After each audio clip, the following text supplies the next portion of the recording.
नमस्कार दोस्तों, बात करते हैं वोडाफोन आइडिया लिमिटेड की। 9.18 का स्टॉक है और 300 मिलियन शेयर्स यहां पर फ्राइडे को ट्रेड हुए थे। बात करेंगे इस वीडियो में कुछ इंपॉर्टेंट खबरों के बारे में। लगातार अगर आप वोडाफोन आइडिया में देखेंगे तो गिरावट हुई, ऑलमोस्ट आपका 52% अपने हाई से स्टॉक आपका फिसल चुका है। बात करेंगे इस वीडियो में कुछ इंपॉर्टेंट खबरों के बारे में। जेपी मॉर्गन से एक नई अपडेट आ रही है वोडाफोन आइडिया को लेकर के, और जब जेपी मॉर्गन जैसी रिपोर्ट्स आती हैं किसी भी कंपनी को लेकर के तो वो बहुत इंपॉर्टेंट हो जाती है, ना कि सिर्फ इन्वेस्टर्स के लिए बल्कि कंपनी के लिए भी। जेपी मॉर्गन ने क्या कहा है पूरा उसके बारे में चर्चा करेंगे। साथ में टारगेट्स बढ़ाए जा रहे हैं लगातार वोडाफोन आइडिया को लेकर के। ऐसा लग रहा है कि ये बॉटम इसका जो है वो आ चुका है, इसके नीचे गिरावट संभावित कम लग रही है। ऊपर से जेपी मॉर्गन की रिपोर्ट जो इस हफ्ते कामकाज करते हुए देखने को मिलेगी बाजार में, उसका कितना असर होगा उसकी भी चर्चा इस वीडियो में करेंगे। चलिए स्टार्ट करते हैं, बट उससे पहले अगर आपको चैनल पे नए हो तो प्लीज चैनल को सब्सक्राइब कर देना, हिट दैट बेल आइकन ताकि आपको नोटिफिकेशन मिल सके। चलिए स्टार्ट करते हैं। फर्स्ट ऑफ ऑल रिपोर्ट की ही चर्चा करें। रिपोर्ट की चर्चा करने से पहले एक दो चीजें आपको यहाँ पर पता होनी चाहिए। जेपी मॉर्गन वो कंपनी है दुनिया की one of the biggest company में बोलूंगा, वन ऑफ द क्या बिगेस्ट कंपनी है इन द फाइनेंशियल रियाल्म। और यहाँ पर अगर आप देखेंगे तो इन्होंने अपना जो स्टांस है इस कंपनी को लेकर के वो अपग्रेड किया है।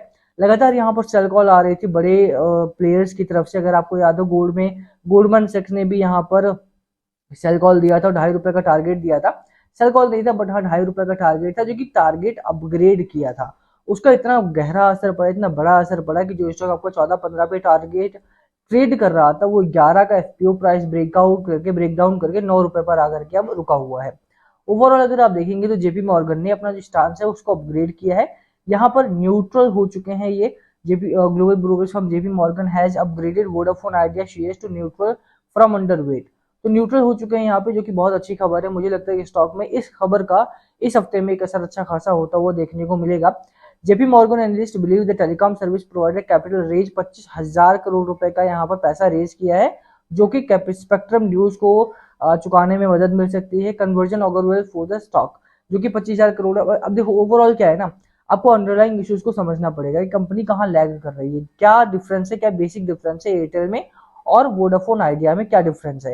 एयरटेल के पास भी डेट है, ऐसा नहीं कि एयरटेल के पास डेट नहीं है, बट डेट मैनेजेबल है। वहीं पर अगर वीआई का डेट अगर आप बात करें 70,000 करोड़ का एजीआर पेमेंट है, जो कि अनमैनेजेबल हो रहा है इस कंपनी के लिए। बट अच्छी खबर भी है यहाँ पे। अच्छी खबर ये है कि गवर्नमेंट ने अपने शेयर्स को इक्विटी में कन्वर्ट कर लिया है। अगर आप कुमार मंगलम साहब की बात करें तो प्रमोटर्स का लगातार माल खरीदना is a biggest positive sign for any stock.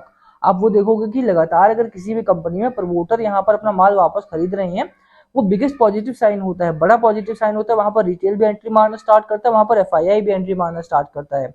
यही कारण है कि यहाँ पर कुमार मंगलम साहब जिस तरह से खरीदारी बढ़ा रहे हैं अपनी, साथ में अगर आप देखेंगे एफआईआई और डीआईआई भी यहाँ पे अपनी खरीदारी धीरे धीरे करके इंक्रीज कर रहे हैं। जेपी मॉर्गन की बात करें तो इन्होंने भी यहाँ पे अपनी स्टांस को चेंज कर दिया है। तो ओवरऑल अगर आप खबरों की बात करो तो मुझे लगता है खबरें यहाँ पे वीकेंड पे भी अच्छी आई हैं, और इस वीक भी इस स्टॉक के लिए कम से कम खबर जो है वो अच्छी रही है। दो तीन ब्रोकरेज हाउसेज की जो रिपोर्ट है उनके तहत अगर आप टारगेट की बात करें तो सिटी का जो टारगेट था वो अराउंड ₹22 का था। बोफा का टारगेट अगर आप बात करें तो बोफा का टारगेट भी यहाँ पर ₹16 के आसपास आया था। यूबीएस के टारगेट की बात करें, यूबीएस का टारगेट भी अराउंड 20 के आसपास था इनका। एक ₹11 का टारगेट भी पिछले वीक मैंने आपको बताया था, वो पिछली वीडियो में जाकर के आप देख सकते हो। तो ओवरऑल शॉर्ट टर्म के जो टारगेट है 11 से लेकर के 22 डबल तक के टारगेट भी यहाँ पर आ रहे हैं। 40-50% तक का अपग्रेड अभी भी यहाँ पर देखने को मिल रहा है। तो ओवरऑल अगर आप बात करें खबर अच्छी है अभी भी। जिसने भी यहाँ पर बाय किया है उसको उस अकॉर्डिंगली ही थॉट सोच करके चलना चाहिए। अगर आपने यहाँ पर बाय किया है, यहाँ पर बाय किया या आज बाय करने वाले हैं यानी कल के दिन में, तो ये कुछ खबरें हैं जो जिनका आपको ध्यान रखना पड़ेगा। दो तीन चीजें यहाँ पर भी आपको फोकस करके चलना पड़ेगा। दो तीन चीजें कौन कौन सी है उसको आप ध्यान रख लीजिए। पहला, शॉर्ट टर्म का स्टॉक नहीं है। डू नॉट बी मिस्टेकन कि अगर ₹9 से ₹11 का टारगेट यहाँ पर आया है तो मैं शॉर्ट टर्म में लेकर के निकल जाऊँ। एक अच्छा खासा सपोर्ट लेवल आपका ₹9 के आसपास बना हुआ है, ₹7.59 के आसपास का।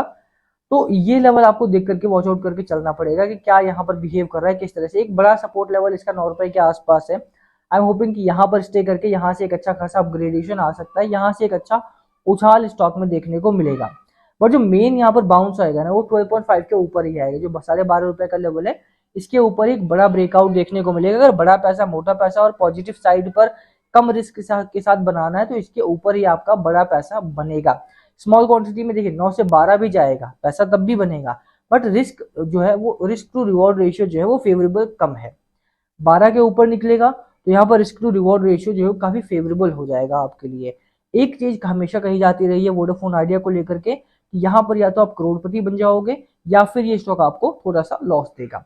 बट जिस तरह की कंडीशनिंग है, जिस तरह का सब्सक्राइबर बेस है इसका, जिस तरह से वोडाफोन आइडिया प्ले आउट हो रही है पिछले कुछ महीनों से, अगर आप देखें मेनली 2 से 3 क्वार्टर में अगर आप देखेंगे तो कंपनी ने पैसा रेज किया, कंपनी ने अराउंड $3 बिलियन के आसपास की डील साइन की है एरिक्सन के साथ, नोकिया के साथ करके, और $6 बिलियन के आसपास का इनका टारगेट है आने वाले 5 साल के लिए केपेक्स में खर्च करने का। तो ओवरऑल अगर आप देखें तो कंपनी का जो एक फ्यूचर आ रहा है, जो एक फंडामेंटल है कंपनी के, वो काफी इंप्रूव हो रहा है। यही कारण है कि अगर आप यहाँ पर देखेंगे तो जेपी मॉर्गन जैसी कंपनीज की तरफ से पॉजिटिव इंपैक्ट यहाँ पर आ रहा है। ओवर द टॉप नहीं जाना है, ओवर द टॉप माने कि भाई बहुत ज्यादा निवेश नहीं करना है। अगर आप बाय कर भी रहे हो तो मेरा हमेशा रहता है कि मैं 6 से 7% ऑफ माई टोटल पोर्टफोलियो यहाँ पे किसी भी रिस्क की कंपनी में लगाऊंगा। डाइवर्सिफिकेशन अच्छी बात है, diversification is important at this point of time at least, क्योंकि मार्केट जिस तरह से वोलेटिलिटी में है, अगर आप डाइवर्सिफाई नहीं करते हो तो थोड़ा प्रॉब्लम यहाँ पर आपके लिए हो सकता है। तो अगर आप खरीदारी कर भी रहे हो किसी ऐसी कंपनी में जो कि रिस्क है पर रिवॉर्ड भी बहुत अच्छा है, क्योंकि 9 रुपए भी मिल रहा है और जो टारगेट अभी भी है वो 22 रुपए तक के टारगेट है सिटी के, तो उस हिसाब से अगर आप देखोगे तो रिवॉर्ड बहुत अच्छा है बट रिस्की भी है। तो ऐसे में 6 to 7% से ज्यादा ओवरबोर्ड नहीं जाओगे तो ज्यादा बेहतर रहेगा। उसमें फिर क्या है कि आपका जो ओवरऑल पोर्टफोलियो है वो ऊपर की तरफ जाएगा। अगर ये स्टॉक थोड़ा सा लैग करता भी है, थोड़ा बहुत साइड में चलता भी है, तो भी कोई प्रॉब्लम आपको नहीं होने वाली। वो चीज आपको समझ के चलना पड़ेगा कि किस तरह से आने वाले दिनों में आपको मार्केट को और इस स्टॉक को अप्रोच करना है। ठीक है, जैसे मैंने बताया 22 का टारगेट है आपका। साथ में अगर आप बात करें खरीदारी के बारे में, तो देखो खरीदारी इसमें वही लोग करें जिसको रिस्क लेना हो, जिसको बड़ा रिस्क लेना हो। रिस्क टू रिवॉर्ड रेशियो अगर आप बात करें, रिस्क है बट पैसा भी उतना ही, यहाँ पर अपसाइड भी उतना ही है, तो उतना ही पॉजिटिव भी स्टॉक आपको देखने को मिल रहा है। ऐसा नहीं है कि यहाँ पर सिर्फ रिस्क है। कंपनी के पास 70,000 करोड़ का डेट अगर है तो कंपनी ने $3 बिलियन के आसपास की डील भी साइन की है। कंपनी के पास अगर आप देखेंगे तो 5G एक्सपेंशन करने का मौका भी है। कंपनी यहाँ पे 4G को भी स्ट्रॉन्ग कर रही है। कंपनी यहाँ पे अपने सब्सक्राइबर बेस जो लूज हो रहे थे उसका जो रेट है, रेट रिड्यूस हुआ है यहाँ पे। तो उन चीजों में आप देखेंगे तो ग्रोथ भी है। कंपनी ने अच्छा खासा यहाँ पर डेवलपमेंट भी देखने को मिल रहा है, तो वो आपको देख करके चलना पड़ेगा। ऐसा नहीं कि कंपनी खाली खराब हो रही है, अच्छी तरफ भी जा रही है। जेपी मॉर्गन की तरफ से ये जो रिपोर्ट आई है इसका असर आपको इस हफ्ते देखने को मिलेगा। साथ में कुछ बात बाजार की, तो बाजार के हालात भी अभी थोड़े से खराब है, तो उसका भी एक असर है कि बाजार में जो रैली अब तक आ जानी चाहिए थे वोडाफोन आइडिया में वो अभी नहीं आ रही है। रीजन क्या है कि मार्केट में अगर आप देखेंगे तो एफआईआई लगातार माल बेच रहे हैं, डीआईआई खरीदारी जरूर कर रहे हैं बट उनकी जो खरीदारी है वो उतनी स्ट्रांग नहीं है जितनी की एफआईआई की बिकवाली है। फ्राइडे को भी अगर आपने ध्यान दिया हो तो अराउंड 6,000 करोड़ के आसपास का माल यहाँ पर बिका है ओवरऑल इस हफ्ते में, और पिछले हफ्ते में मिला लिया जाए तो लगभग यहाँ पे 70,000 करोड़ से लेकर के 80,000 करोड़ के आसपास का माल यहाँ पे एफआईआई ने डंप किया है। तो वो चीज आपको देखना पड़ेगा कि जब इतनी भारी डंपिंग बाजार में हो रही है तो ऐसे में मार्केट में जब रैली नहीं है तो स्टॉक में रैली नहीं आएगी, क्योंकि मार्केट काफी रिफ्लेक्ट करता है स्टॉक के ऊपर। कोई स्ट्रॉन्ग कंपनी होती है, बड़ी कंपनी होती है जो कि पॉजिटिव साइड पे चल रही होती है ऑलरेडी, तो मे बी वहां पर रैली की संभावना बनती है। बट एक ऐसा स्टॉक जो ऑलरेडी अपने हाई से 52% करेक्ट हो चुका है, वहां पर रैली आने के लिए जरूरी है कि मार्केट भी आपका थोड़ा सा बुलिश हो। कुछ फैक्ट्स एंड फिगर्स को ध्यान में रखते हुए मुझे यही लगता है कि अभी के लिए अगर आप किसी ऐसी कंपनी में हैं जो रिस्की है, जो वोडाफोन आइडिया की स्पेसिफिक बात करूं मेरे पास होता तो मैं अभी अपनी पोजीशंस को होल्ड करता। बाकी बड़ा क्वांटिटी नहीं बाय करना है। अगर कोई बाय भी करना चाहता है तो it's not the right time to buy to get into this company, क्योंकि अभी थोड़ा सेटल हो जाए, थोड़ा बेस पकड़ ले अपना, यानी कि एक बार बॉटम बन जाए, थोड़ा साइडवेज का करेक्शन, थोड़ा साइडवेज का कंसोलिडेशन फेज बन जाए, एक बेस पकड़ ले एक बार अपना, उसके बाद यहाँ पर बाय करने में फायदा होगा। अभी बाइंग जोन में भी नहीं है मेरे हिसाब से। बाकी लास्ट कॉल हमेशा आपका होना चाहिए कि आपकी स्ट्रैटेजी स्टॉक को लेकर प्लीज कमेंट करके शेयर करना। वीडियो को यहीं खत्म करेंगे, पसंद आए तो लाइक करना, चैनल पर नए हो सब्सक्राइब किए बिना मत जाना। Thank you for watching. And किसी स्टॉक में फंसे हुए हो, किसी स्टॉक पर बात करनी है, सवाल पूछना है, कमेंट कर सकते हो, सर वीडियो करने की हम कोशिश करेंगे या फिर कमेंट में ही जवाब दे देंगे। बाकी इस स्टॉक से जुड़े हुए कोई और सवाल हो तो पूछ सकते हो। एक लास्ट रिक्वेस्ट है मेरी कि किसी भी डिसीजन लेने से पहले अपने फाइनेंशियल एडवाइजर से जरूर जरूर जरूर कंसल्ट कर लें, तभी कोई डिसीजन ले। This video is not for any recommendation purposes, it's only for educational purposes, तो उस हिसाब से आप इसे देखेंगे तो ज्यादा बेहतर रहेगा। Thank you.